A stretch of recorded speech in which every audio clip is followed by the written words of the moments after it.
ബഹുമാന്യനായ അധ്യക്ഷൻ, ഈ ഭരണഘടനാ സെമിനാർ ഉദ്ഘാടനം ചെയ്തിട്ടുള്ള ബഹുമാന്യനായ MLA ശ്രീ നന്ദകുമാർ അവർകൾ, പ്രിയപ്പെട്ട CM യൂസഫ്, വേദിയിലിരിക്കുന്ന മറ്റ് പ്രമുഖ വ്യക്തികളെ, സഹോദരീ സഹോദരന്മാരെ,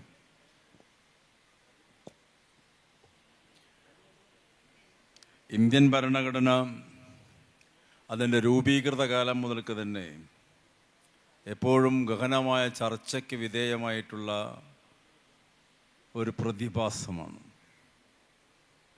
ഈ ഭരണഘടനയ്ക്കകത്ത് രാഷ്ട്രത്തിൻ്റെ രാഷ്ട്രീയ, സാമൂഹിക, സാംസ്കാരിക, സാമ്പത്തിക മണ്ഡലങ്ങളിലുള്ള എല്ലാ കാര്യങ്ങളും ഉണ്ട്. ഇതിലില്ലാത്തതൊന്നുമില്ല. ഇങ്ങനെയൊന്ന് അംബേദ്കർ എഴുതി വച്ചിട്ടില്ലെങ്കിലും, ഈ വരികൾ എഴുതി വച്ചിട്ടില്ലെങ്കിലും, അംബേദ്കറും അദ്ദേഹത്തിനോടൊപ്പം ഉണ്ടായിരുന്ന 6-7 പേരും കൂടി ഏതാണ്ട് 3 കൊല്ലത്തോളം എടുത്തുകൊണ്ടാണ് ഈ ഭരണഘടന എഴുതിയതും അത് പൂർത്തീകരിച്ചതും. മഹാഭാരതം എഴുതുന്ന സമയത്ത് വ്യാസൻ തുടക്കത്തിൽ പറയുന്ന 2 വരിയുണ്ട്. ഇതിലില്ലാത്തതൊന്നും പുറത്തില്ല, പുറത്തുള്ളതൊക്കെ ഇതിലുണ്ട്. അതൊരു കവിക്ക് പറയണമെങ്കിൽ അത്ര ഗഹനമായ ആത്മവിശ്വാസം വേണം ഒരു കവിക്ക്. വ്യാസൻ ഒരാളാണോ 100 ആളാണോ എന്നൊക്കെ തർക്കം ഇപ്പോഴും അവശേഷിക്കുന്നു. അതുപോലെയാണ് ബാബാ സാഹേബ് അംബേദ്കർ ഈ രാജ്യത്തിൻ്റെ മൊത്തത്തിലുള്ള സമഗ്ര മേഖലയിലുമുള്ള മനുഷ്യജീവിതത്തിൻ്റെ സ്പന്ദനമേറ്റുവാങ്ങിക്കൊണ്ടാണ് അദ്ദേഹത്തിൻ്റെ സഹപ്രവർത്തകരും ഈ ഭരണഘടന ആലേഖനം ചെയ്തത്. 1948 നവംബർ മാസം 4-ാം തീയതിയാണ് ഇതിൻ്റെ രൂപത്തിൻ്റെ ആദ്യത്തെ പ്രസംഗം ഡോക്ടർ അംബേദ്കർ നടത്തുന്നത്. പിന്നീട് 1949 നവംബർ 26-ന് ഇതിൻ്റെ പൂർണ്ണമായിട്ടുള്ള പ്രഭാഷണം അദ്ദേഹം നടത്തുന്നുണ്ട്. ആ നവംബർ 4-നാണ് തന്നെ അദ്ദേഹം പ്രസംഗിക്കുമ്പോൾ ഇന്ത്യ എന്ന് പറയുന്ന വൈവിധ്യങ്ങളുടെ നാട്, വ്യത്യസ്ത ചിന്തകളുടെ, വ്യത്യസ്ത ദർശനങ്ങളുടെ, വേഷവിധാനങ്ങളുടെ, ഭക്ഷണത്തിൻ്റെ മേഖലയിലുള്ള വൈജാത്യങ്ങളെ, സംസ്കാരത്തിൻ്റെ വൈവിധ്യങ്ങളെ എല്ലാം ഉൾക്കൊണ്ടുകൊണ്ടും അതിനെ പഠിച്ചു ഗഹനമായി പരിശോധിച്ചുകൊണ്ടുമായിരുന്നു അംബേദ്കറും കൂട്ടരും ഇത് എഴുതിയത്. ആ സമിതിയിൽ അല്ലാടി കൃഷ്ണസ്വാമി അയ്യർ ഉണ്ടായിരുന്നു, KM മുൻഷി ഉണ്ടായിരുന്നു. ഇതൊക്കെ ഗഹനമായ പണ്ഡിത ശിരോമണികളാണ്. ആ കാലഘട്ടത്തിൽ എല്ലാ ദേശീയ പ്രസ്ഥാനത്തിൻ്റെ നേതാക്കന്മാരും അല്ലെങ്കിൽ മറ്റ് രാഷ്ട്രീയ പ്രസ്ഥാനങ്ങളുടെ നേതാക്കന്മാരും ഒക്കെ വിജ്ഞാനത്തിൻ്റെ ഭണ്ഡാകാരങ്ങളായിരുന്നു. കമ്മ്യൂണിസ്റ്റ് നേതാക്കന്മാരും കോൺഗ്രസ് നേതാക്കന്മാരും മുസ്ലിം ലീഗിൻ്റെ നേതാക്കന്മാരും ഏത് പാർട്ടിയുടേതാണെങ്കിലും അതിഗഹനമായ പാണ്ഡിത്യത്തിൻ്റെ ഉടമകളായിരുന്നു. രാഷ്ട്രപിതാവ് മഹാത്മാഗാന്ധി അടക്കമുള്ളവർ.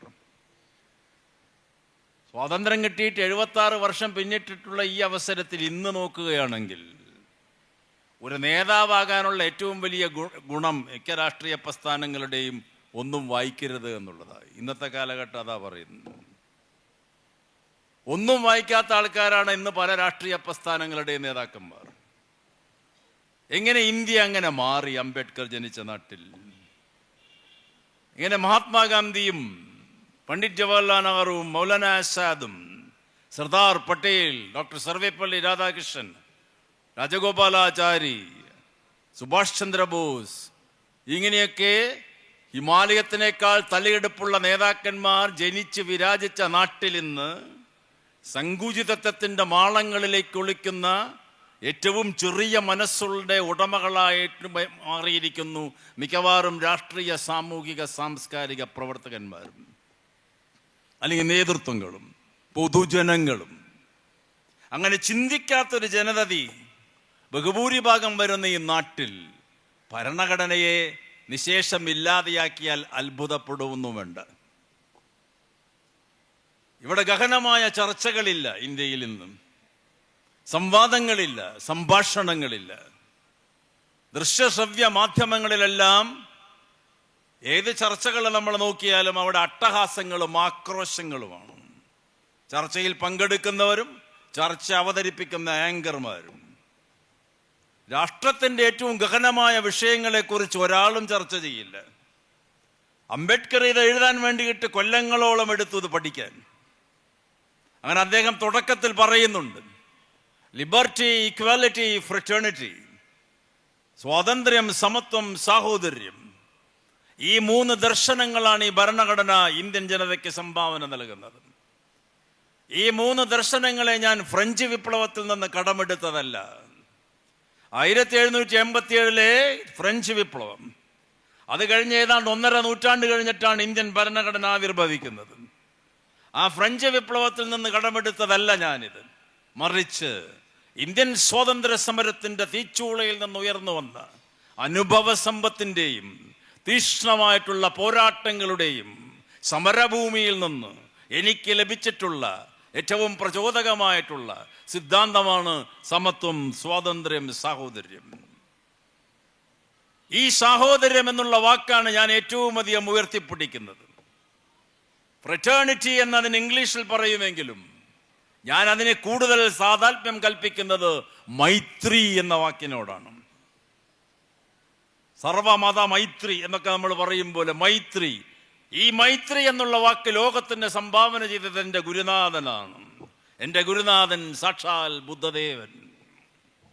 ആ ബുദ്ധദേവന്റെ മൈത്രി സങ്കല്പമാണ് ഞാൻ ഈ ഭരണഘടനയിൽ ആലേഖനം ചെയ്യുന്നത്. ബുദ്ധദേവന്റെ ദർശനങ്ങളിലൂടെയാണ് ഈ രാജ്യം നടന്നു പോകേണ്ടത്. സർവമത സാഹോദര്യം, സർവമാനുഷിക മൈത്രി, സഹിഷ്ണുത, സമത്വം, ഇതെല്ലാം ലോകത്തോട് ഉദ്ഘോഷിച്ചിട്ടുള്ള ഒരുപാട് പ്രവാചകന്മാരുണ്ടായിട്ടുണ്ട്. ഇസ്ലാം മതവും ക്രൈസ്തവ മതവും ഉപനിഷത്തും ബുദ്ധനും ജൈനനും ഗുരുനാനാക്കും എല്ലാം ലോകത്തോട് പറഞ്ഞത് ഈ മത സാഹോദര്യത്തെക്കാൾ ഉപരി മനുഷ്യ സാഹോദര്യമാണ്, മാനവികതയാണ്. ആ മനുഷ്യ സംസ്കാരത്തിൻ്റെ സംഗമഭൂമിയാണ് ഇന്ത്യ എന്ന് അംബേദ്കർ തറപ്പിച്ചു പറഞ്ഞു ഈ ഭരണഘടനയിൽ.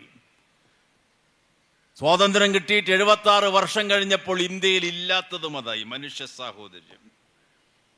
ഇന്ന് മനുഷ്യനായിട്ട് പരിഗണിക്കപ്പെടുന്നില്ല.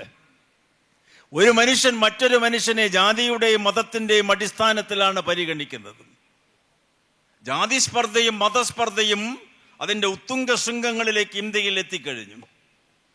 അങ്ങനെ ഈ ജാതി മത സ്പർദ്ധകളെ വളർത്തിക്കൊണ്ടുവരുന്ന രാഷ്ട്രീയ പ്രത്യയശാസ്ത്രത്തിൻ്റെ പേരാണ് ഫാസിസം. കഴിഞ്ഞ 10 വർഷമായിട്ട് ഇന്ത്യയിൽ അധികാരത്തിലിരിക്കുന്ന ഭരണകൂടത്തിനേക്കാൾ മുൻപ് തന്നെ ഇന്ത്യയിൽ ഈ ഫാസിസ്റ്റ് ശക്തികളുണ്ട്. ഇന്ത്യയിൽ മൂലധന സമഗ്രാധിപത്യ ശക്തികളുണ്ട്. ആ മൂലധന സമഗ്രാധിപത്യ ശക്തികളും ഫാസിസ്റ്റ് മതമൗലികവാദ ചിന്തകളുടെ വക്താക്കളും കൂടി ഇന്ത്യൻ ഭരണഘടനയെ അടിമുടി മാറ്റിയെഴുതുക എന്നുള്ള ആസൂത്രിതമായ നീക്കം തുടങ്ങിയിട്ട് 5-6 ദശകങ്ങൾ പിന്നിട്ടു. അത് സാധ്യമല്ലാത്തത് ഇന്ത്യൻ ജനതയുടെ അടിസ്ഥാനപരമായിട്ടുള്ള ജനാധിപത്യ ബോധവും സംസ്കാരങ്ങളുടെ സമന്വയത്തിൻ്റെയും ഫലമായിട്ടാണ്. ഈ ഭരണഘടന അംബേദ്കർ പാർലമെന്റിൽ കോൺസ്റ്റിറ്റ്യൂവന്റ് അസംബ്ലിയിൽ അവതരിപ്പിച്ചപ്പോൾ ഇത് പൂർണ്ണമായിട്ട് ഇതിൻ്റെ സംക്ഷിപ്ത രൂപം അദ്ദേഹം പ്രസംഗത്തിലൂടെ ആവിഷ്കരിച്ചു. അന്ന് കോൺസ്റ്റിറ്റ്യൂവന്റ് അസംബ്ലിയിൽ ജവഹർലാൽ നെഹ്റു, സർദാർ പട്ടേൽ, മൗലാന ആസാദ്, രാജഗോപാലാചാരി, സർവേപ്പള്ളി രാധാകൃഷ്ണൻ, ഇന്ത്യയുടെ അവസാനത്തെ വൈസ്രോയ് ലോർഡ് മൗണ്ട് ബാറ്റൻ, ഇവരെല്ലാം സന്നിഹിതരായിട്ടുള്ള ആ സദസ്സിൽ വെച്ചാണ് അംബേദ്കർ ഈ ഭരണഘടന അവതരിപ്പിക്കുന്ന പ്രസംഗം നടത്തുന്നത്.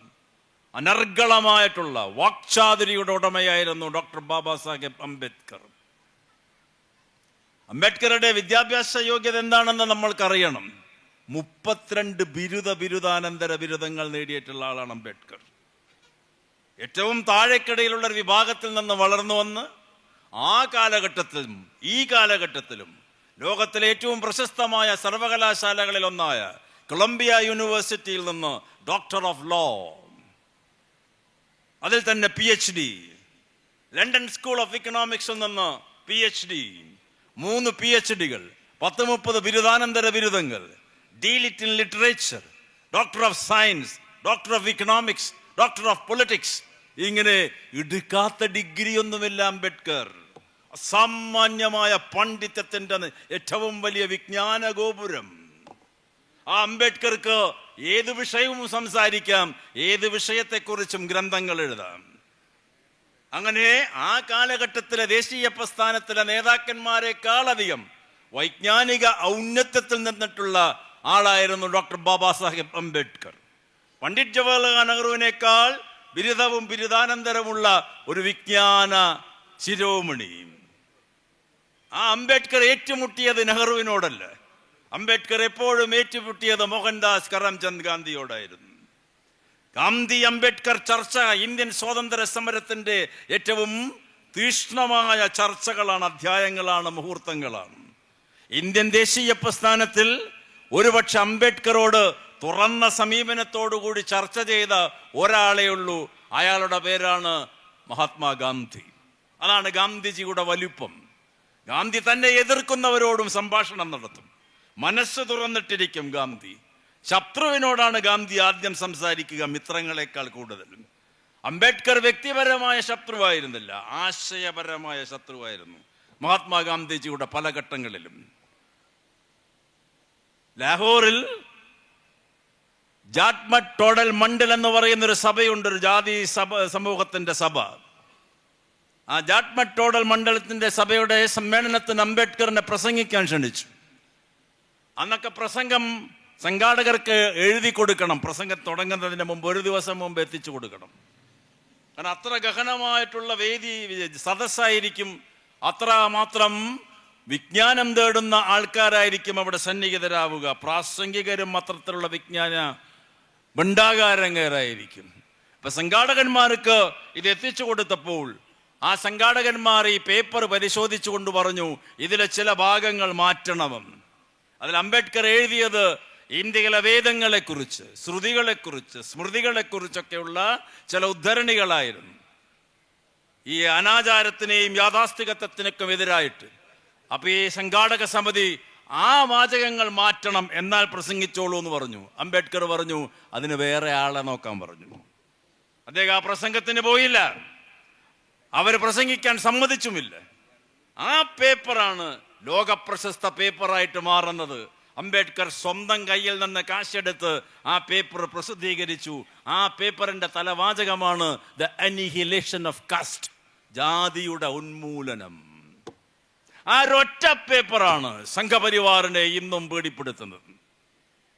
ഇന്ത്യ എന്ന് പറയുന്ന രാജ്യം 47 ശേഷവും ഇന്ന് വരെയും 47 മുൻപേയും ബ്രിട്ടീഷ് സാമ്രാജ്യത്വത്തിന്റെ കാലഘട്ടം മുതൽക്ക് 3-ാം നൂറ്റാണ്ട് മുതൽ ചാതുർവർണ്ണത്തിൽ അടിമപ്പെട്ട ഒരു രാജ്യമാണ്. അന്നും അതെ ഇന്നും അതെ, ഇനിയും 1000 കൊല്ലാലും കഴിഞ്ഞാലും അത് മാറില്ല. ഇതാദ്യം പറഞ്ഞാൽ ഡോക്ടർ അംബേദ്കർ. ഞാനിതാ മനുസ്മൃതി കത്തിക്കുന്നു, ചാതുർവർണ്ണത്തിന്റെ വേദപുസ്തകമായ മനുസ്മൃതി ഞാൻ കത്തിക്കുന്നു. ആ കത്തിച്ചപ്പോൾ അദ്ദേഹം പറഞ്ഞു, 1000 തവണ ഞാനിത് കത്തിച്ചാലും ജാതി മേധാവിത്വം ഇന്ത്യയിൽ മാറില്ല. ജാതി മേധാവിത്വം മാറാതെ ഇന്ത്യയും രക്ഷപ്പെടില്ല, ഹിന്ദുമതവും രക്ഷപ്പെടില്ല എന്ന് എഴുതി വെച്ച ആളാണ് ബാബാ സാഹിബ് അംബേദ്കർ. അതാണ് സംഘപരിവാറിന് അംബേദ്കർ എന്ന പ്രതിഭാസം പേടി സ്വപ്നമാണ്. ഇന്ത്യയുടെ ജനകോടികളിൽ 60% ആരായിപ്പോഴും ദളിത് ആദിവാസി വിഭാഗങ്ങളാണ്. ഈ രാജ്യത്തിന്റെ മണ്ണ് മുഴുവൻ അവരുടേതാണ്, മേൽജാതിക്കാരുടേതല്ല. പരമ്പരാഗതമായിട്ട് തന്നെ പരിശോധിക്കുമ്പോൾ ആ ജാതിയിൽ അടിച്ചമർത്തപ്പെട്ടിട്ടുള്ള ദളിത് ആദിവാസി വിഭാഗങ്ങളെയും പിന്നോക്ക വിഭാഗങ്ങളെയും എല്ലാം കൈയുയർത്തി പിടിച്ചുകൊണ്ടുവന്ന് സമൂഹത്തിന്റെ മുഖ്യധാരയിൽ നിർത്തുന്നതിന് വേണ്ടിയിട്ട് ജീവിതം വരെ വിമോചനത്തിന്റെ പ്രത്യയശാസ്ത്രമായിട്ട് അവതരിപ്പിച്ചിട്ടുള്ള ലോകം കണ്ട ഏറ്റവും വലിയ ദൈക്ഷണിക പ്രതിഭകളിൽ ഒരാളായിരുന്നു ബാബാ സാഹിബ് അംബേദ്കർ. 1-ാം വട്ടമേശ സമ്മേളനത്തിന് അദ്ദേഹം പോകുന്നു ഗാന്ധിജിയോടൊപ്പം. വട്ടമേശ സമ്മേളനത്തിൽ അംബേദ്കറിന് പ്രസംഗിക്കാൻ അവസരം കിട്ടുന്നു രാജാവിൻ്റെ ഈ വട്ടമേശ സമ്മേളനത്തിൽ ബ്രിട്ടനിൽ. ആ പ്രസംഗം ബ്രിട്ടനിലെ എല്ലാ പത്രങ്ങളും പ്രസിദ്ധീകരിച്ചു. പിറ്റേ ദിവസം അംബേദ്കറുടെ ചിത്രം കൊടുത്തു, ഗാർഡിയൻ പത്രത്തിലും മറ്റുള്ള പത്രങ്ങളിലുമെല്ലാം. അങ്ങനെ ലോകം മുഴുവൻ അംബേദ്കർ അറിയപ്പെടാൻ തുടങ്ങി. അവിടെ തന്നെ മഹാത്മാഗാന്ധിയുണ്ട് ലണ്ടനിൽ. അപ്പോൾ ഗാന്ധിജിയുടെ പ്രസംഗവും ചിത്രം എപ്പോഴും പത്രത്തിൽ വരും, അതൊരു അത്ഭുത കാര്യമല്ല. പക്ഷെ അംബേദ്കറുടെ ചിത്രവും പ്രസംഗവും വന്നതോടുകൂടി ലോകം മുഴുവൻ അംബേദ്കർ ആ പ്രസംഗത്തിൽ പറഞ്ഞത് അടിസ്ഥാന ജനവിഭാഗത്തിന്റെ വിമോചനത്തെക്കുറിച്ച്, സ്വാതന്ത്ര്യ സങ്കല്പങ്ങളെക്കുറിച്ച്, മനുഷ്യരാജിയുടെ മുന്നോട്ടുള്ള പ്രയാണങ്ങളെക്കുറിച്ച്, ഇന്ത്യൻ ദേശീയ സ്വാതന്ത്ര്യ സമര പ്രസ്ഥാനത്തിൽ അണിനിരക്കുമ്പോഴും അദ്ദേഹം പറയുന്നത് ഈ ജാതി മത ചിന്തകൾക്കെതിരായി, ജാതി സ്പർദ്ധക്കെതിരായി, ഉച്ചനീചത്വങ്ങൾക്കെതിരായി പോരാട്ടം നടത്താതെ സ്വാതന്ത്ര്യം നേടിയിട്ട് ഒരു കാര്യവുമില്ല എന്ന് അംബേദ്കർ അസംദിഗ്ധമായി ഗാന്ധിജിയുടെ മുഖത്ത് നോക്കി പറഞ്ഞു. അതാണ് കോൺസ്റ്റിറ്റ്യൂവന്റ് അസംബ്ലിയിൽ പ്രസംഗിച്ചപ്പോൾ ആ പ്രസംഗം കഴിഞ്ഞ് അംബേദ്കർ നെഹ്റുവിന്റെ മുഖത്ത് നോക്കി പറഞ്ഞത്, പ്രിയപ്പെട്ട ജവഹർലാൽ, ഇന്ത്യക്ക് രാഷ്ട്രീയ സ്വാതന്ത്ര്യം ലഭിച്ചു എന്നുള്ളത് ശരിയാണ്, 49 നവംബർ മാസത്തിലുള്ള പ്രസംഗം. പക്ഷേ ഈ രാഷ്ട്രീയ സ്വാതന്ത്ര്യം അർത്ഥപൂർണത കൈവരണമെങ്കിൽ ഇന്ത്യയിൽ സാമൂഹിക സമത്വം വേണം, സാമ്പത്തിക സമത്വം വേണം. Political democracy must be followed by social and economic democracy എന്ന് അംബേദ്കർ തറപ്പിച്ചു പറഞ്ഞു. നെഹ്റു തലകുണിക്കുകയെന്നല്ലാതെ അന്നു മുതൽ ഇന്നേ വരെ ഇന്ത്യയിൽ സാമൂഹിക സമത്വമില്ല, സാമ്പത്തിക സമത്വമില്ല, പിന്നെന്ത് സ്വാതന്ത്ര്യം? ഇന്ത്യൻ ജനസംഖ്യയിൽ ഇപ്പോഴും 36% പേർക്ക് ഒരു നേരത്തെ ഭക്ഷണമേ ഉള്ളൂ. പറയുന്നത് ഡോക്ടർ അമർത്യ സെൻ, ലോകത്തുനിന്ന് ജീവിച്ചിരിക്കുന്ന ഏറ്റവും വലിയ സാമ്പത്തിക വിശാരദൻ, മുൻ reserve bank governor Raghuram Rajan, മറ്റൊരു നോബൽ പ്രൈസ് ജേതാവായ ഇക്കണോമിസ്റ്റ് ജോസഫ് ഷൂൾസ്. ഇവരുടെയൊക്കെ പുസ്തകങ്ങൾ പരിശോധിക്കുമ്പോൾ കൃത്യമായ കണക്കാണ്. അമർത്യ സെൻ 2019 എഴുതിയ പുസ്തകം glory and contradictions of India, അതിൽ കൃത്യമായി പറയുന്നു, സ്വാതന്ത്ര്യം കിട്ടിയിട്ട് 10-73 വർഷം കഴിഞ്ഞിട്ടും ഒരു നേരത്തെ ഭക്ഷണം കഴിക്കുന്നവർ 34% രാജ്യം. എന്ത് സ്വാതന്ത്ര്യം, എന്ത് ജനാധിപത്യം? എന്തിനെയാണ് ഈ സ്വാതന്ത്ര്യം എന്ന് പറയുന്നത്? എന്തിനെയാണ് ഈ ജനാധിപത്യം എന്ന് പറയുന്നത്? അങ്ങനെയുള്ളൊരു രാജ്യത്താണ് സംഘപരിവാർ പിടിമുറുക്കിയത്. ഗാന്ധി ജനിച്ച നാട്ടിൽ, അംബേദ്കർ ജനിച്ച നാട്ടിൽ, പട്ടിണിയും സാമൂഹിക അസമത്വവും സാമ്പത്തിക അസമത്വവും കൊട്ടിക്കുത്തി വാഴുന്ന നാട്ടിൽ ഇവിടെ എങ്ങനെ വർഗീയ ഫാസിസ്റ്റ് ശക്തികൾ അധികാരത്തിലിരിക്കുന്നു? അതിന്റെ കാരണം നിങ്ങളും ഞാനുമാണ്. ചിന്തിക്കില്ല, വായിക്കൂല, പിന്നെന്ത് ചെയ്യും? ഇന്ത്യയിലെ 75% ജനതയും വായിക്കാത്തവരാ, ഇന്ന് ഗഹനമായ ചിന്തയില്ലാത്തവരാ, ഉപരിപ്ലവമായ കാര്യങ്ങളെക്കുറിച്ച് മാത്രം ചർച്ച നടത്തുന്നവർ. ഗഹനമായ കാര്യങ്ങളെക്കുറിച്ച് ആർക്കും ചർച്ച വേണ്ട. ആർക്ക് മുഖ്യമന്ത്രിയാവണം, പ്രധാനമന്ത്രിയാകണം, മന്ത്രിയാകണം, അതാണ് ചർച്ച രാഷ്ട്രീയത്തിൽ. തെരഞ്ഞെടുപ്പ് വരുമ്പോൾ പ്രത്യേകിച്ചും ഈ രാജ്യത്തിന് കുടിവെള്ളം കിട്ടാത്തവരുണ്ട്, വീടില്ലാത്തവരുണ്ട്, ഭൂമിയില്ലാത്തവരുണ്ട്, ശൗചാലയമില്ലാത്തവരുണ്ട്, ശുദ്ധവായു ശ്വസിക്കാൻ പറ്റാത്തവരുണ്ട്. അംബേദ്കർ അവരെ കുറിച്ചാണ് പറഞ്ഞത്. അതുകൊണ്ട് അംബേദ്കർ പേടി സ്വപ്നമാണ്. സംഘപരിവാറിന് മാത്രമല്ല, മുഖ്യധാര രാഷ്ട്രീയ പ്രസ്ഥാനങ്ങൾക്ക് മുഴുവൻ അംബേദ്കർ പേടി സ്വപ്നമാണ്. കഴിച്ചിട്ട് ഇറക്കാനും വയ്യ, മധുരിച്ചിട്ട് തുപ്പാനും വയ്യ എന്നാണ് മുഖ്യധാര രാഷ്ട്രീയ പ്രസ്ഥാനങ്ങളുടെ സ്ഥിതി. കോൺഗ്രസ്, കമ്മ്യൂണിസ്റ്റ് പ്രസ്ഥാനങ്ങളടക്കം ഉൾക്കൊള്ളാനും വയ്യ, തിരസ്കരിക്കാനും വയ്യ. മറ്റുള്ള രാഷ്ട്രീയ പാർട്ടികളും അത് തന്നെ സ്ഥിതി. അംബേദ്കർ എന്ന് പറഞ്ഞാൽ ജനവിമോചനത്തിന്റെ വക്താവാണ്. കാറൽ മാർക്സ് കമ്മ്യൂണിസ്റ്റ് മാനിഫെസ്റ്റോയിൽ എന്തെല്ലാം എഴുതിയിട്ടുണ്ടോ അതിന്റെ സാരാംശം ഉൾക്കൊണ്ടുകൊണ്ടാണ് അംബേദ്കർ ഈ ജാതിക്കെതിരായിട്ടുള്ള ചിന്തകളെ അഴിച്ചുവിട്ടതും. രണ്ടുപേരുടെയും വ്യത്യസ്ത ചിന്തകളായിരുന്നു, വേറെ കാര്യം. അങ്ങനെ അംബേദ്കർ തുടങ്ങി വെച്ചിട്ടുള്ള ഈ ആകാശം, അടിസ്ഥാന വിഭാഗത്തിന്റെ മോചനം, ചാതുർവർണ്ണത്തിനെതിരായ പോരാട്ടം, അത് നശിപ്പിച്ചാലല്ലാതെ ഇന്ത്യക്ക് സ്വാതന്ത്ര്യത്തിന് അർത്ഥതയില്ല എന്ന് അംബേദ്കർ തറപ്പിച്ചു പറഞ്ഞു. ബ്രാഹ്മണൻ, ക്ഷത്രിയൻ, വൈശ്യൻ, ശൂദ്രൻ, ഇതാണ് 4 ജാതി വ്യവസ്ഥകളുടെ 4 വിഭാഗങ്ങൾ.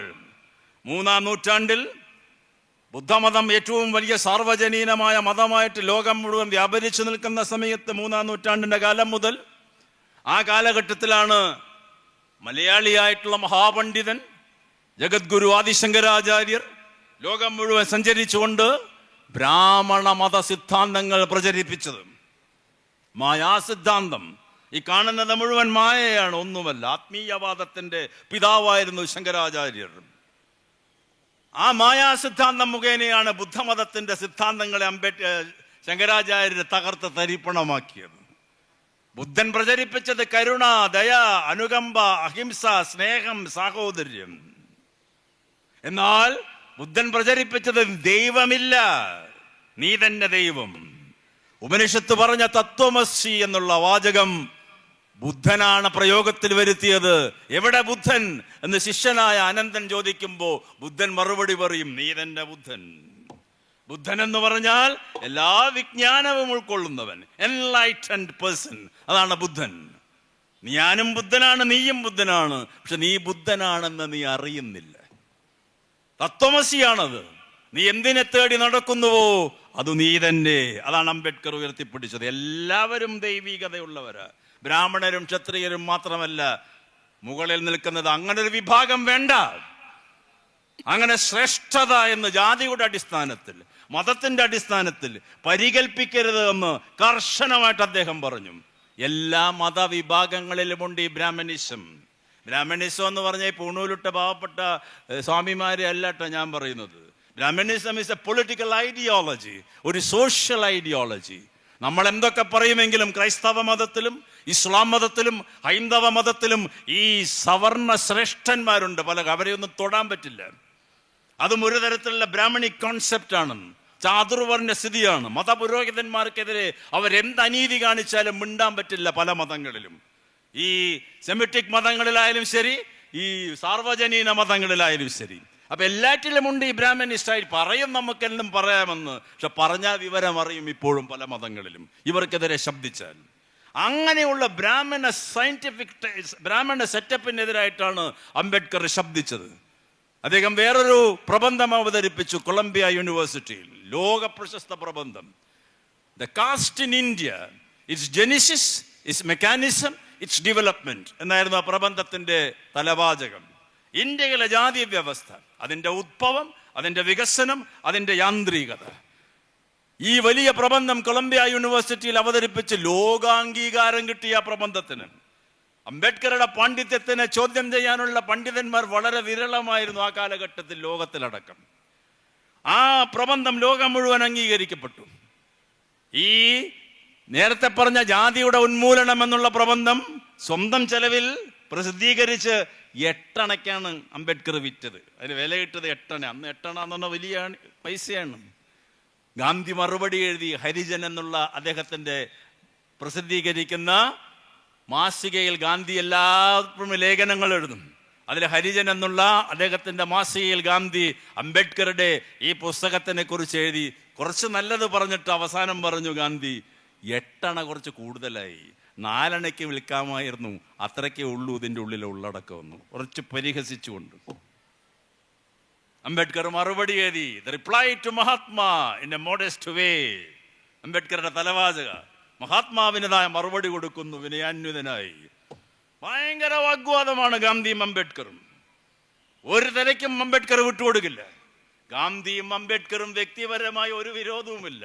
പരസ്പരം ആദരിച്ചിരുന്ന, ബഹുമാനിച്ചിരുന്ന, ഒരാള് ലോക ജനതയുടെ നേതാവ്, മറ്റൊരാള് ഒരു പ്രത്യേക വിഭാഗത്തിന്റെ എന്ന് മാത്രം മുദ്ര കുത്തപ്പെട്ട നേതാവും. പക്ഷേ ലോകം കണ്ട അധിക പണ്ഡിതന്മാരിൽ ഒരാളും. മലം ചുമക്കുന്നവരോടൊപ്പം അംബേദ്കർ നിന്നു, കുടിലില്ലാത്തവരോടൊപ്പം അംബേദ്കർ നിന്നു. ആ മലം ചുമക്കുന്നവരോടൊപ്പം 6 മാസം ഗാന്ധി താമസിച്ചു.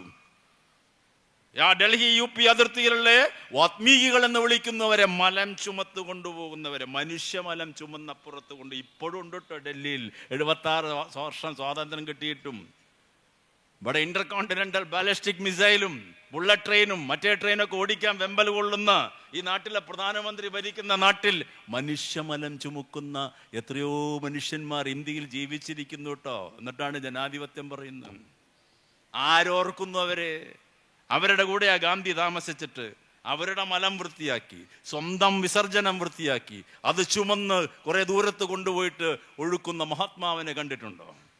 അംബേദ്കർ അതും ചെയ്തു. ഇതൊക്കെയാണ് ദേശീയ പ്രസ്ഥാനം കൊടുത്ത സംഭാവനകൾ. മനുഷ്യനെയാണ് ഏറ്റവും പ്രമുഖമായിട്ട് കണ്ടത്, അല്ലാതെ ഹിന്ദുവിനെയും മുസ്ലിമിനെയും ക്രിസ്ത്യാനിയൊന്നുമല്ല. അതൊക്കെ ഇപ്പൊ തുടങ്ങിയ ഏർപ്പാടല്ലേ. ഈ ദേശീയ പ്രസ്ഥാനത്തിന്റെ ഏറ്റവും വലിയ ബ്രിട്ടീഷ് സാമ്രാജ്യത്വം ഇന്ത്യ ഭരിച്ചതോടുകൂടി അവർക്ക് ഇന്ത്യ ഭരിക്കണമെങ്കിൽ ഹിന്ദു മതവിഭിന്നത വരണം, ജാതി സ്പർദ്ധ വളർത്തണമെന്ന് ബ്രിട്ടീഷ് സാമ്രാജ്യത്വത്തിന് ശരിക്കറിയാം. ഭിന്നിപ്പിച്ച് ഭരിക്കാൻ വേണ്ടി അവർ നാട്ടുരാജ്യങ്ങളെ കൂട്ടി, മതപൗരോഹിത്യത്തിനെ കൂട്ടി, സാമ്രാജ്യത്വത്തിന്റെ തോഴന്മാരായി മതപൗരോഹിത്യത്തിനെയും ഈ നാട്ടുരാജാക്കന്മാരും കൂടെ നിർത്തി. അങ്ങനെ ഭരണഘടനയുടെ പിൽക്കാലഘട്ടത്തിലുണ്ടായ ഭരണഘടനയുടെ വൈവിധ്യ ദർശനങ്ങളെ മുഴുവൻ ബ്രിട്ടീഷ് സാമ്രാജ്യത്വം തന്നെ ഇല്ലായ്മ ചെയ്യാൻ തുടങ്ങി. അവരതിന് കൂട്ടുപിടിച്ചത് ഈ ബ്രാഹ്മണിസ്റ്റ് പൊളിറ്റിക്കൽ ഐഡിയോളജിയാണ്. ചാതുർവർണ്ണത്തിന്റെ മുഖമുദ്രയാണ് ബ്രാഹ്മണിസം.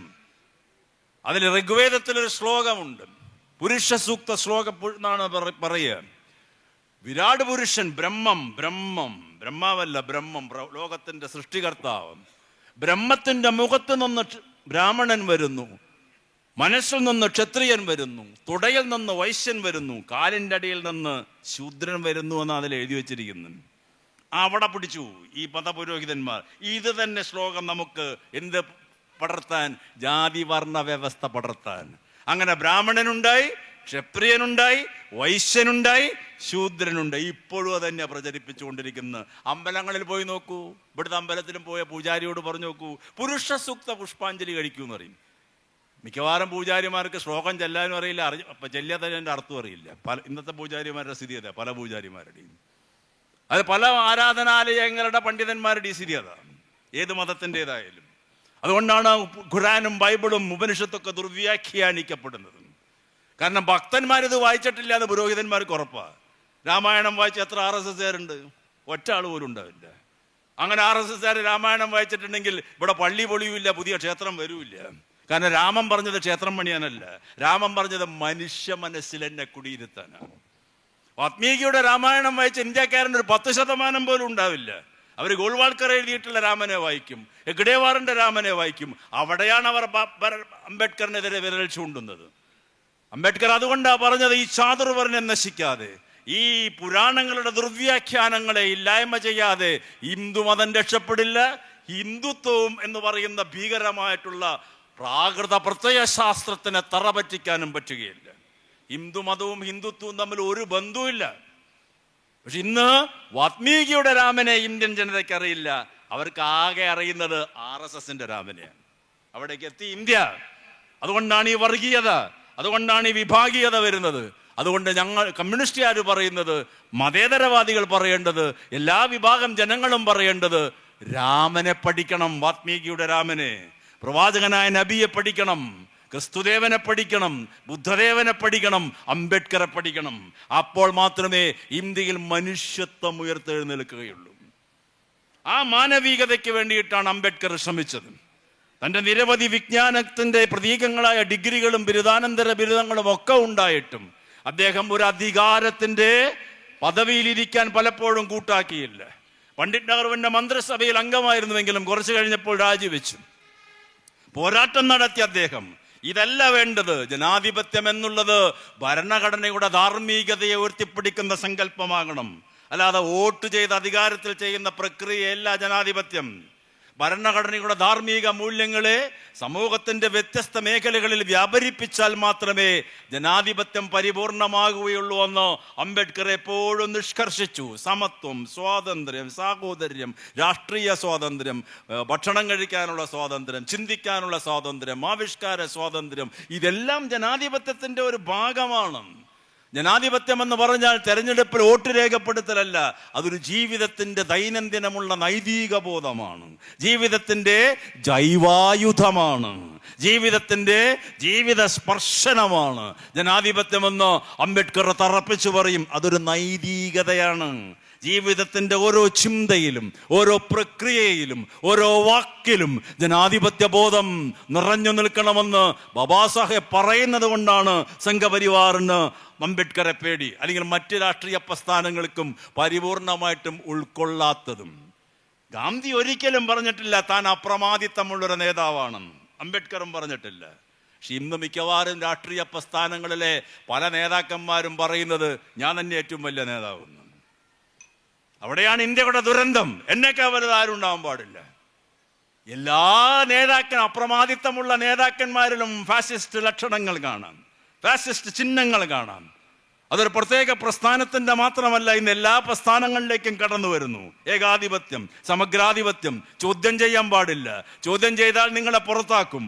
അങ്ങനെ ഇന്ത്യയിൽ ചോദ്യം ചെയ്യുന്ന സാഹിത്യകാരന്മാർ, എഴുത്തുകാർ, രാഷ്ട്രീയ സാമൂഹിക പ്രവർത്തകന്മാർ, ഇവരൊക്കെ കൊല ചെയ്യപ്പെടുന്നു ഇന്ത്യയിൽ. മനുഷ്യന് പശുവിനേക്കാൾ വിലയാണ്. ഇതൊക്കെ ഇന്ത്യയിൽ നടക്കുന്ന സംഭവമാണ്. അപ്പൊ ഇതൊക്കെ ഈ ഭരണഘടനയ്ക്കെതിരായിട്ടുള്ള ആശയങ്ങളാണ്. ഭരണഘടന പറയുന്ന എല്ലാവരെയും ഒരുപോലെ കാണാൻ പറയുമ്പോൾ, ജാതിയെ എതിർക്കാൻ പറയുമ്പോൾ, അതാണ് ജാതിയെ എതിർക്കാനാണ് ലോകം കണ്ട ഏറ്റവും വലിയ താത്വികാചാര്യൽ ഒരാളായ ശ്രീനാരായണ ഗുരുദേവൻ ജീവിതം മുഴുവൻ പറഞ്ഞു നടന്നത്. ഒരു ജാതി, ഒരു മതം, ഒരു ദൈവം. ഒപ്പമുള്ള സഹോദരനയ്യപ്പൻ, ശിഷ്യനായ സഹോദരനയ്യപ്പൻ ഒന്നുകൂടി കടന്നു പറഞ്ഞു, ജാതിയും വേണ്ട, മതവും വേണ്ട, ദൈവവും വേണ്ട. അപ്പൊ വേറൊരു ശിഷ്യനായ കുഞ്ഞിരാമൻ ചെന്ന് ഗുരുദേവനോട് പറഞ്ഞു, അയ്യപ്പൻ മാഷ് ഇങ്ങനെയൊക്കെ പറഞ്ഞു നടക്കുന്നുണ്ട് കേട്ടോ, അപകടമാവട്ടോ എന്ന്. അപ്പൊ ഗുരുദേവന്റെ മറുപടി ഉണ്ട്, അയ്യപ്പൻ പറയേണ്ടത് അയ്യപ്പൻ പറഞ്ഞോട്ടെ, ഞാൻ പറയുന്നത് ഞാൻ പറയും, അർത്ഥം രണ്ടും ഒന്നുമില്ല. അതാണ് ലോകം മുഴുവൻ ഉൾക്കൊണ്ട ഗുരുദേവന്റെ മറുപടി. എല്ലാം ഒന്ന് തന്നെ. ഏത് ജാതിയായാലും ഏത് മതമേതായാലും എന്താ, മനുഷ്യൻ ഒന്നേ ഉള്ളൂ. ആ മനുഷ്യനെയാണ് ഇവരെല്ലാം നോക്കിക്കണ്ടത്. സ്ത്രീ പുരുഷ സമത്വം, ജാതി മത വ്യത്യാസങ്ങളില്ലാതെയുള്ള സമത്വം, ആ സമത്വത്തെ എല്ലാം ഉൾക്കൊണ്ടുകൊണ്ടാണ് അംബേദ്കർ ഈ ഭരണഘടന എഴുതുന്നത്. അതുകൊണ്ട് ഇക്വാലിറ്റി എന്നുള്ള സങ്കല്പം തൻ്റെ മുന്നിലുള്ള രാഷ്ട്രത്തിൽ ഉണ്ടാവുകയില്ല എന്ന് കണ്ടപ്പോഴാണ് നിരാശ ബാധിച്ചു എന്ന് പറയാൻ പറ്റില്ല. അതിൽ വളരെയധികം അദ്ദേഹത്തിൻ്റെ ഈ പോസിറ്റീവ് തിങ്കിങ് ഏറ്റവും അഗ്രഗണ്യമായിട്ട് നിൽക്കുന്ന കാലഘട്ടത്തിൽ അദ്ദേഹം പറഞ്ഞു, ഹിന്ദു മതത്തിൻ്റെ ജാതി സ്പർദ്ധയുടെ ഫലമായിട്ട് രാജ്യം രക്ഷപ്പെടുകയില്ല, ബുദ്ധമതം ഞാൻ സ്വീകരിക്കുന്നു. ആ വട്ടമേശ സമ്മേളനത്തിലെ പ്രസംഗം കഴിഞ്ഞ് പിറ്റേ ദിവസം ഒരു കത്ത് എഴുതുകയാണ് അംബേദ്കർ ലണ്ടനിൽ നിന്ന് ഇന്ത്യയിലേക്ക്. കത്ത് ആർക്കാ? സ്വന്തം ഭാര്യയ്ക്ക്. പ്രസിദ്ധമായ കത്താണത്. ആ കത്തിൽ പറയുന്നു, പ്രിയപ്പെട്ട രമാ എന്ന പേര് ഭാര്യയുടെ, ഞാൻ നടത്തിയ പ്രസംഗം ഇന്നലെ ഈ ജാതി സ്പർദ്ധയ്ക്കും ബ്രിട്ടീഷ് സാമ്രാജ്യത്വത്തിനും എതിരായിട്ടായിരുന്നു. പക്ഷേ ഞാനും നീയും അടങ്ങുന്ന സമൂഹത്തിന് മുന്നോട്ടുള്ള പ്രയാണം സാധ്യമാവുമോ? കോടാനുകോടി ജനത ദാരിദ്ര്യം അനുഭവിക്കുന്നു, പട്ടിണി കിടക്കുന്നു, ഉച്ചനീചത്വം അനുഭവിക്കുന്നു, തൊട്ടുകൂടായ്മ അനുഭവിക്കുന്നു, പൊതു കിണറ്റിൽ നിന്ന് വെള്ളം കുടിക്കാൻ പറ്റുന്നില്ല, പൊതുവഴിയിലൂടെ നടക്കാൻ പറ്റുന്നില്ല. ഇതൊക്കെയുള്ളൊരു ലോകത്തു നിന്ന് മാറിക്കിട്ടുമോ ഇന്ത്യയെ? ഇന്ത്യയിൽ നിന്ന് മോചിപ്പിക്കാൻ പറ്റുമോ? രമേ, നമ്മുടെ ജീവിതം ഈ ഇരുട്ടിൽ തന്നെയാകുമോ? അങ്ങനെ നീ ധരിക്കണ്ട രമേ, ഞാൻ അങ്ങനെ പറയുമെങ്കിലും ഞാൻ പറയുന്നത് ആ ഇരുട്ടിനെ ഭേദിച്ചുകൊണ്ട് മുന്നോട്ട് പോകാനുള്ള സൂര്യ വെളിച്ചത്തിനെ നമ്മൾ നമ്മുടെ മനസ്സിൽ നിന്ന് ഉണർത്തിക്കൊണ്ടുവരണം. ആ സൂര്യ വെളിച്ചം ശുഭാപ്തി വിശ്വാസത്തിൻ്റെ വെളിച്ചമാണ്. ആ സൂര്യ വെളിച്ചം ആത്മധൈര്യത്തിൻ്റെ, ആത്മവിശ്വാസത്തിൻ്റെ വെളിച്ചമാണ്. പോരാടുക ഈ ബ്രാഹ്മണ്യത്തിനെതിരെ, പോരാടുക ഈ സാമ്രാജ്യത്തിനെതിരെ. എന്തൊരു ഉജ്ജ്വലമായ കത്താണത് സ്വന്തം പ്രിയ സഹധർമ്മിണിക്ക് എഴുതിയത്. കോരിത്തരിക്കുകയാണ് ഇന്ത്യ എന്ന ഈ കത്തുകളിലൂടെ. ജവഹർലാൽ നെഹ്റു മകൾക്കയച്ച കത്തുകൾ, അംബേദ്കറിന്റെ കത്തുകൾ, ഗാന്ധിജിയുടെ കത്തുകൾ. ഇന്ന് 10 വരി മലയാളം തന്നെ എഴുതാൻ പറ്റാത്തവരാ ഭൂരിഭാഗം ആൾക്കാരും. രാജ്യം എവിടെ എത്തുന്നു ആലോചിക്കണ്ടേ? നെഹ്റുവിന്റെ ഡിസ്കവറി ഓഫ് ഇന്ത്യ എന്നൊരൊറ്റ പുസ്തകം വായിച്ചാൽ മതി ഇന്ത്യ എന്താണെന്നറിയാൻ. വൈവിധ്യങ്ങളുടെ ബഹുസ്വരതയുടെ കേളീരംഗം, അനർഗളമായ സാഹിത്യവചനങ്ങൾ, അച്ഛൻ മകൾക്കയച്ച കത്തുകൾ. ഇന്ദിരാ പ്രിയദർശിനിക്ക് ആദ്യത്തെ വരി തന്നെ ഇതാ, ലോക സാഹിത്യകാരന്മാർ അത്ഭുതപ്പെട്ട വരി അത്. Priyadarshini dearer to the sight, dearer still when sight is denied. മകളെ വിളിക്കുക പ്രിയദർശിനി എന്ന്. പ്രിയദർശിനി എന്ന് പറഞ്ഞാൽ ദർശിക്കാൻ സുഖമുള്ളവളെ. You are dearer to the sight when sight is denied. ഞാൻ ജയിലിലിരുന്നിട്ട് എഴുതുന്നു, നിന്നെ കാണാതെയാകുമ്പോൾ നീ കൂടുതൽ ദർശിക്കാൻ സുഖമുള്ളവളായിട്ട് മാറുന്നു. എന്തൊരു മനോഹരമായ സാഹിത്യം ഇത് കണ്ടിട്ട് ബെർട്രാൻഡ് റസൽ എന്ന് പറയുന്ന ലോക തത്വചിന്തകൻ അന്ന് പറഞ്ഞത്, നെഹ്റു നിങ്ങൾ രാഷ്ട്രീയത്തിലില്ലായിരുന്നുവെങ്കിൽ ലോകത്തിലെ ഏറ്റവും വലിയ സാഹിത്യകാരനാകുമായിരുന്നു. അറിയാത്ത വിഷയങ്ങളൊന്നുമില്ല ആ കാലഘട്ടത്തിലെ നേതാക്കന്മാർക്ക്. അവരോടൊക്കെയാണ് അംബേദ്കർ ഏറ്റുമുട്ടുന്നത് ആശയപരമായിട്ട്. അപ്പോൾ ഇപ്പോഴും അംബേദ്കർ പറഞ്ഞ അവിടെ തന്നെയാണ് ഇന്ത്യ നിലനിൽക്കുന്നത്. ജാതിയുടെ ഭീകരത മൂലം സാമൂഹിക സാമ്പത്തിക അസമത്വം അനുഭവിക്കുമ്പോൾ, രാഷ്ട്രീയ സ്വാതന്ത്ര്യം തന്നെ നിഗണിക്കപ്പെടുമ്പോൾ, രോഹിത് വെമൂലമാർ കൊല്ലപ്പെടുമ്പോൾ, ആദിവാസികളെ ആൾക്കൂട്ട കൊലപാതകങ്ങളിലൂടെ ഇല്ലായ്മ ചെയ്യുമ്പോൾ, ന്യൂനപക്ഷങ്ങളെ അടിച്ചമർത്തുമ്പോൾ, അപരനെ സൃഷ്ടിക്കുന്ന സമൂഹത്തിന് വേണ്ടി ഫാസിസം കിടഞ്ഞ് പരിശ്രമിക്കുമ്പോൾ, ഒരു മതത്തിനെതിരെ വിരൽ ചൂണ്ടുമ്പോൾ, മറ്റൊരു മതത്തിൻ്റെ പള്ളികൾ തകർക്കുമ്പോൾ, സംഭാലും മണിപ്പൂരും ഇപ്പോഴും ആവർത്തിക്കപ്പെടുമ്പോൾ, നിരവധി പള്ളികൾ പൊളിക്കപ്പെടുമ്പോൾ, എല്ലാ പള്ളികളുടെ അടിയിലും ശിവലിംഗങ്ങളുണ്ട് എന്ന് പറയപ്പെടുമ്പോൾ, ഏത് ഭരണഘടന, എന്ത് ഭരണഘടന? പ്രതികരിക്കണ്ടേ? ഇന്ത്യൻ ജനത പ്രതികരിക്കുന്നില്ല. കാരണം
നിർത്തി കഴിഞ്ഞു.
ഇന്ത്യൻ ഭരണഘടനയുടെ മുഖചിത്രത്തിൽ നോക്കിയാൽ അശോകസ്തംഭം കാണാം. ആ അശോകസ്തംഭത്തിൽ 4 ദിക്കുകളിലേക്കും മുഖം തിരിക്കുന്ന സിംഹങ്ങളെ കാണാം. സാരാനാഥിലെ ആ ധർമ്മസ്തംഭത്തിൽ നിന്നാണ് അശോക ചക്രവർത്തിയുടെ പ്രതീകാത്മകമായി ആ മുഖം, ആ ചിത്രം ഭരണഘടനയിൽ ആലേഖനം ചെയ്യുന്നത്. ആ അശോകസ്തംഭത്തിൻ്റെ മുകളിലുള്ള സിംഹരൂപങ്ങളെയാണ് 2 കൊല്ലം മുമ്പ് വേറൊരു ചിത്രമായി ആവിഷ്കരിച്ചതും ശാന്തമായിട്ട രൂപങ്ങളെ ഗർജിക്കുന്ന സിംഹത്തിൻ്റെ രൂപമായി ഇന്നത്തെ പ്രധാനമന്ത്രി അവതരിപ്പിച്ചതും. ഇതൊക്കെ മാറ്റമാണ് ഭരണഘടനയുടെ. സന്യാസിമാരുടെ അകമ്പടിയോടുകൂടി പാർലമെന്റിലേക്ക് കടന്നു ചെല്ലുന്നു ചെങ്കോലും പിടിച്ചുകൊണ്ട്. ഭരണഘടനയുടെ മാറ്റമാണത്. മതേതരത്വം, ജനാധിപത്യം എന്നുള്ള വാക്കുകൾ വേണ്ട എന്ന് പറയുന്നു ഇവർ. ഒരു രാജ്യം, ഒരു തെരഞ്ഞെടുപ്പ് എന്ന് നടപ്പിലാക്കാൻ പറ്റിയാൽ ഇതൊക്കെ നടപ്പിലാക്കപ്പെടും. ഒരു പ്രത്യേക മതത്തിനെ ചൂണ്ടിക്കൊണ്ട് പറഞ്ഞു നിങ്ങൾ പുറത്തു പോ. ഗോൾവാൾക്കർ പറഞ്ഞിട്ടുണ്ട് മുസൽമാനും ക്രൈസ്തവരും കമ്മ്യൂണിസ്റ്റുകാരും പുറത്തു പോകണം. ആ വിചാരധാരയിൽ എഴുതി വെച്ചതാണ് ഈ ഭരണഘടനാ വിരുദ്ധമായിട്ടുള്ള കാര്യങ്ങൾ മുഴുവൻ. ഇതൊക്കെ ഇവർ നടപ്പിലാക്കിക്കൊണ്ടിരിക്കുക. നിസ്സാര കാര്യമല്ല. ജാഗ്രത പുലർത്തണം. മതത്തിന് വേണ്ടിയിട്ടല്ല, മനുഷ്യന് വേണ്ടിയിട്ട്. മാനവികതയാണ് ഏറ്റവും വലിയ പ്രതിഭാസം. അല്ലാതെ മതസങ്കല്പങ്ങളുടെ ഉദാത്ത മൂല്യങ്ങളാണ് നമുക്ക് വേണ്ടത്, അല്ലാതെ അതിൻ്റെ താഴ്വരകളിലുള്ള സംഘർഷങ്ങളും സ്പർദ്ധകളുമല്ല. ചരിത്രത്തിനെ വളച്ചൊടിക്കുന്നു. അവിടെയും അംബേദ്കർ പറയുന്നുണ്ട്, ഒരു രാഷ്ട്രത്തിൻ്റെ സംസ്കാരം കൃത്യമായി പറയണം, ഒരു രാഷ്ട്രത്തിൻ്റെ പൈതൃകത്തെക്കുറിച്ച് പറയണം, അതിലൂടെ പഠിപ്പിക്കുന്ന മാനവികതയെക്കുറിച്ച് പറയണം. ഇവിടെ അക്ബർ ചക്രവർത്തി സംഭാവന ചെയ്ത മത സംസ്കാരം, രാജസദസ്സിലേക്ക് ചന്ദനപ്പൊട്ടും സിന്ദൂരപ്പൊട്ട് തൊട്ടുകൊണ്ടുമാണ് മഹാനായ അക്ബർ കടന്നു വരിക. വരുമ്പോൾ അദ്ദേഹത്തോട് ചോദിക്കുക, എന്താ ഇങ്ങനെ വരുന്നത്? എൻ്റെ രാജ്യത്തിലെ ബഹുഭൂരിഭാഗം പ്രജകളും ഹിന്ദുക്കള്, അവരുടെ ആചാരത്തിനെ ഞാൻ ബഹുമാനിക്കുന്നു എന്നാ ചക്രവർത്തി പറയുക. അദ്ദേഹത്തിന്റെ രാജ്യസദസ്സിൽ മുഴുവൻ പണ്ഡിതന്മാരാ, അഗ്രഗണ്യന്മാരായ പണ്ഡിതന്മാർ. അബ്ദുള്ള സലാഹി, അബ്ദുൽ ലത്തീഫ്, അബ്ദുൽ ഖാദർ ബുദയാനി, അബ്ദുൽ ഹക്കീം തുടങ്ങിയിട്ടുള്ള അപാരമായ പണ്ഡിത ശിരോമണികളിൽ അബ്ദുൽ ഖാദർ ബൂദയാനിയെ വിളിച്ച് അക്ബർ പറയും, രാമായണം തർജ്ജിമ ചെയ്യൂ, ലോകത്തിന് പരിചയപ്പെടുത്തും. പേർഷ്യൻ ഭാഷയിലേക്ക് രാമായണം തർജ്ജിമ ചെയ്തത് അക്ബറിന്റെ പണ്ഡിതൻ അബ്ദുൽ ഖാദർ ബൂദയാനി. എന്താ ഈ RSSകാരനത് പറയാത്തത്? ഇവിടുത്തെ മുസ്ലിം മതവിശ്വാസികൾക്ക് തന്നെ അത് അറിയില്ലല്ലോ. അതാണ് ഇന്ത്യക്കാരൻ വായിക്കില്ല, ഒന്നും വായിക്കില്ല, ഗഹനമായ കാര്യങ്ങൾ. അക്ബറിന്റെ മകൻ ഷാജഹാന്റെ മഹാപണ്ഡിതനായ മകൻ ദാരാ ഷിക്കോവാണ് ലോകത്തിലെ ഏറ്റവും വലിയ വൈജ്ഞാനിക ഗ്രന്ഥങ്ങളിൽ ഒന്നായ ഉപനിഷത്ത് പേർഷ്യൻ ഭാഷയിലേക്ക് തർജ്ജിമ ചെയ്യുന്നത്. ഷാജഹാൻ പറയാണ്, മകനെ ഈ വിജ്ഞാനം ലോകത്തിന് പരിചയപ്പെടുത്തൂ പേർഷ്യൻ ഭാഷയിലേക്ക്. ആ പേർഷ്യൻ ഭാഷയിൽ ഉപനിഷത്ത് വായിച്ചിട്ടാണ് ലാറ്റിൻ ഇംഗ്ലീഷ് ഭാഷയിലേക്ക് ലോക പണ്ഡിതന്മാർ ഉപനിഷത്ത് തർജ്ജിമ ചെയ്യുന്നത്. അങ്ങനെ ദാരാ ഷിക്കോ ഇത് തർജ്ജിമ ചെയ്യുമ്പോൾ ഒരു പേജിന്റെ ഒരു ഇടത്ത് ഭാഗത്ത് അദ്ദേഹം എഴുതും, ഓം ഹരി ശ്രീ ഗണപതേയ നമഃ. ആ പേജിന്റെ മറുഭാഗത്ത് അദ്ദേഹം എഴുതും ബിസ്മില്ലാഹിർ റഹീം. അങ്ങനെയാ ദാരാ ഷിക്കോ ഈ വിശുദ്ധ ഗ്രന്ഥം തർജ്ജിമ ചെയ്തത്. ആര് പറയുന്നു ഇത്? ആരെ പഠിപ്പിക്കുന്നു ഇത്? എന്നിട്ട് പറയും മുഗളന്മാർ ഇവിടെ പാടില്ല, അവരൊക്കെ പോട്ടെ, അവരെ കുറിച്ച് പഠിപ്പിക്കാനേ പാടില്ല. ഇത് പഠിക്കേണ്ടത് നമ്മുടെ ആവശ്യമല്ലേ? ബ്രിട്ടീഷ് സാമ്രാജ്യത്വത്തിന് എതിരെ പോരാടിയ ഒരു ബാപ്പയും മകനും ഉണ്ടായിരുന്നു, ഹൈദരാലിയും ടിപ്പു സുൽത്താനും. ഇന്ത്യൻ ഈ ബ്രിട്ടീഷ് സാമ്രാജ്യത്വത്തിന്റെ വെടിയുണ്ട ഏറ്റുമരിച്ച ഒറ്റ ചക്രവർത്തിയെ ഉണ്ടായിട്ടുള്ളൂ, അത് ടിപ്പുവാണ്. വെടിയുണ്ടേറ്റാ മരിച്ചത്. വേറൊരാളും വെടിയുണ്ടേറ്റ് മരിച്ചിട്ടില്ല. ബ്രിട്ടീഷുകാരുടെ പഴശ്ശിരാജ വെടിയുണ്ടേറ്റ് മരിച്ചത് സ്വന്തം പ്രദേശത്തിലെ കരം പിരിക്കുന്നതിൻ്റെ തർക്കത്തിൻ്റെ ഫലമായിട്ട്. ഇത് സ്വാതന്ത്ര്യ സമരത്തിൽ ഏർപ്പെട്ടതാണ് ടിപ്പു സുൽത്താൻ ചെയ്ത ദ്രോഹം. അതുകൊണ്ടാണ് ടിപ്പുവിനെ പഠിപ്പിക്കാൻ പാടില്ല. ഇസ്ലാമിൻ്റെ ചരിത്രം പഠിക്കാതെ ഇന്ത്യക്ക് എങ്ങനെ മുന്നോട്ട് പോകാൻ പറ്റും? പക്ഷെ അത് ഇന്ത്യയിലെ ബഹുഭൂരിഭാഗവും അത് പഠിക്കാൻ താല്പര്യപ്പെടുന്നില്ല. ഹൈന്ദവ ദർശനത്തിൻ്റെ വിശാല മനസ്കത ആര് പഠിക്കുന്നു? അങ്ങനെ എത്രയെത്ര ഉജ്ജ്വലമായിട്ടുള്ള ചിന്തകളും ദർശനങ്ങളും ഉടലെടുത്ത നാടാണിത്. നമ്മൾ നിത്യേന കഴിക്കുന്ന ഭക്ഷണം biryani, pulao, fish pulao, mutton biryani, chicken biryani, ghazal സംഗീതം, കവാലി സംഗീതം ആരുടെ സംഭാവനയാ? മുസൽമാന്റെ സംഭാവനയാണ്. ഇവിടെ എല്ലാ RSSകാരനും ബിരിയാണി കഴിക്കും. എന്നിട്ട് പറയും മുഗളന്മാർ ഇവിടുത്തെ ഈ സംഭാവന പഠിപ്പിക്കാൻ പാടില്ല. ഇതൊക്കെയല്ലേ ഇവിടുത്തെ വൈരുദ്ധ്യങ്ങൾ. അപ്പൊ ഭരണഘടന ഇല്ലായ്മ ചെയ്യപ്പെടും. ഭരണഘടനയുടെ ഏറ്റവും ഉജ്ജ്വലമായ മാനവികതയെ തിരസ്കരിക്കപ്പെടും. അത് ചരിത്ര ദുർവ്യാഖ്യാനത്തിലൂടെയാണ് അവർ ചെയ്യുക. സാംസ്കാരികമായിട്ടുള്ള നിഷേധത്തിലൂടെയാണ് അവരത് ചെയ്യുക. മഹാരഥന്മാരുടെ ചരിത്രത്തിനെ അവഗണിച്ചുകൊണ്ടാണ് അത് ചെയ്യുക. അപ്പൊ നെഹ്റുവിനെ പഠിപ്പിക്കുന്നില്ല, മൗലാന ആസാദിനെ പഠിപ്പിക്കുന്നില്ല, ഗുരുദേവനെ പോലും പഠിപ്പിക്കരുത് എന്ന് പറയുന്നു അവർ. അത് അനുവദിക്കാൻ പാടില്ല. അതിനെതിരായിട്ടാണ് അംബേദ്കർ എല്ലാ മനുഷ്യരുടെയും ഉയർത്തെഴുന്നേൽപ്പിനെ കുറിച്ച് പറഞ്ഞത്. മാനവികത ചിന്തയിലോടുകൂടെ നമ്മൾ മുന്നോട്ട് പോകുമ്പോൾ സ്വാഭാവികമായും ലോകം കണ്ട ഏറ്റവും മേന്മയുള്ള ബൃഹത്തായ ഭരണഘടനയായ ഇന്ത്യൻ ഭരണഘടനയുടെ സാംഗത്യവും അതിൻ്റെ സംശുദ്ധിയും നമുക്ക് മനസ്സിലാക്കി കഴിഞ്ഞാൽ ഇന്ത്യയെ ഒറ്റക്കെട്ടായി നിലനിർത്താൻ പറ്റും. This is the holy text. പരിശുദ്ധമായ ഗ്രന്ഥമാണ് ഇന്ത്യൻ ഭരണഘടന.